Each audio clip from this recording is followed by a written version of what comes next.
I woke up late. 10:13 a.m. sunlight carved its way through the blinds like knives of white gold. My head pulsed from the night before.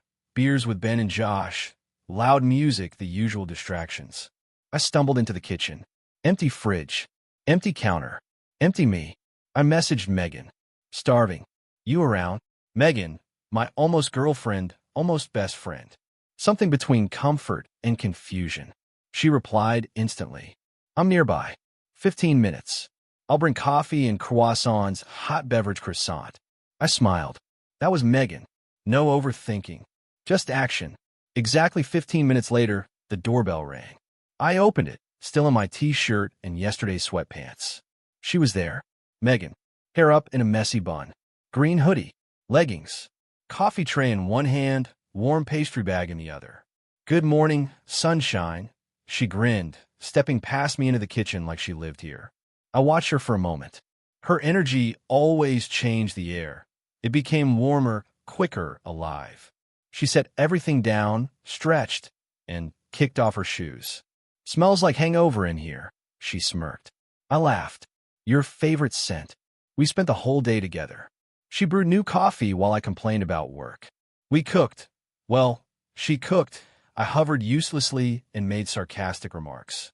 Mac and cheese, her version, sharp cheddar, real cream, and crushed red pepper. She never used a timer, just instinct. We played Azul and laughed so hard I forgot I hadn't slept well in days. We talked about her awful ex and how she once blocked him on 8 different platforms.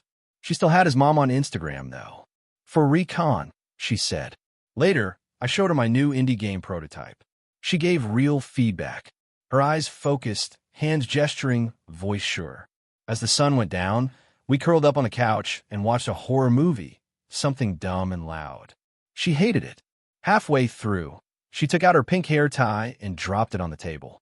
Wake me if there's actual horror, she mumbled, eyes fluttering shut. I pulled the blanket over her, sat down nearby, and sometime around 2 a.m., I drifted off too. I woke up alone. The clock blinked 8:42 a.m. Blanket folded neatly on the couch. No coffee cups. No crumbs. No pastry bag. No hair tie. I walked into the kitchen. Nothing looked touched. The skillet? Dry. The sink? Empty. Trash? Clean. It felt like the day before it had been erased. I stood still, the silence growing loud in my ears.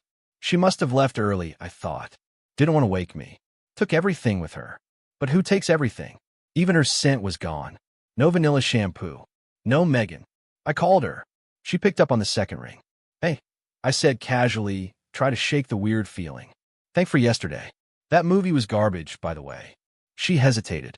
What? Yesterday. You were here all day. Remember? Mac and cheese? Croissants? Azul. A pause. Then her voice, careful. Liam, I'm in Seattle. I flew out Friday night. I spent the weekend at my mom's. I blinked. No. You were here. I haven't been in Denver since Thursday. What are you talking about? She sent a photo. Her on a plane, mask on, time-stamped yesterday morning. Just landed back now.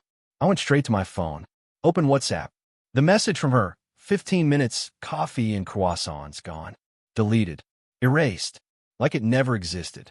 I checked my front door camera. A cheap motion sensor one I installed last year after my neighbor got broken into. Playback, 24 hours. No one entered. Not Megan. Not even me. The door never opened. I stared at the footage. At the quiet, still hallway. At the motionless doormat. And then I looked at my hands. They were shaking. I tore through my apartment. Drawers. Couch cushions. Trash. Pockets. Every surface. I knew she had taken off her hair tie. I saw her do it. It bounced once on the table. I remember the sound. But it wasn't there. Until I opened the kitchen cabinet above the microwave. And found it. Pink. Twisted. That little dent in the elastic. Exactly how hers always looked. I picked it up with trembling fingers. She hadn't been here. She hadn't been here. But the scrunchie was. Then I smelled coffee. Fresh. It drifted from the counter. Rich, dark roast, just like she always brought. But there was no cup. No steam. No warmth. The machine was cold. The air still. The scent faded slowly, like a memory dissolving. I sat down, suddenly exhausted, the hair tie still in my hand. What the hell was happening? I checked my security footage again. Still nothing. Just me. Alone. The next day I saw her. Or thought I did. Across the street from the grocery store. Same hoodie, same walk. I blinked. Gone. On the subway platform, green sleeve, brown hair. She turned. Not her. At the pharmacy, I swear I saw her reflection in the freezer door, staring right at me. When I turned, it vanished. I stopped trusting my eyes. Stopped trusting my own memories. At night, I started locking the bedroom door. I didn't know who I was trying to keep out. Or in. I set up my phone to record while I slept. Placed it on a shelf facing the living room. I didn't expect to catch anything, but I had to try. The next morning, I played the footage back. Hours of stillness. Then, at 3:47 a.m., movement. Just a flicker. A shadow at the edge of the frame. And then a laugh. Megan's laugh. But too soft. Too close. Too wrong. My body went cold. I watched the rest. Nothing more. But I knew what I'd heard. I started seeing her every night. She'd be standing in the hallway. Or in the corner of the room. Never moving. Never blinking. Just watching. Each time I turned on the light. Nothing. I stopped sleeping. Stopped eating much, either. She wasn't just in my head. She was in the walls. In the quiet. In the dark, behind my reflection. And worst of all, she was smiling. Always smiling. I went to a therapist. Dr. Khan. Kind eyes. Gentle voice. I told her everything. The day that disappeared. The scrunchie. The smells. The sightings. The laugh. She listened. Took notes. Then asked, "Are you absolutely sure it was her?" I blinked. Of course. I mean, I thought so. Is it possible it was someone, or something, that looked like her? The room felt colder. That thought had been sleeping in my mind for days. But now it was awake. That question haunted me. Are you sure it was her? I started replaying every moment of that day. The way she stirred the mac and cheese. The way she laughed at my joke. The way she leaned forward during the board game. It was all slightly off. Just a second too late. Too fluid. Too smooth. Like she had practiced it.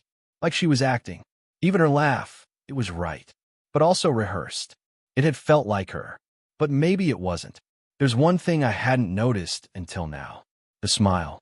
Megan's real smile was wide. Yes, but shy. Her eyes would crinkle. Her mouth would twitch slightly to the left. But that Sunday, she smiled too perfectly. Too wide. Too still. And she never blinked when she did. I remember sitting across from her, thinking she looks so happy. But now I realize I was staring at a mask. A replica. Something pretending to be someone I trusted. Last night, I woke to a sound. Whispering. Coming from the kitchen.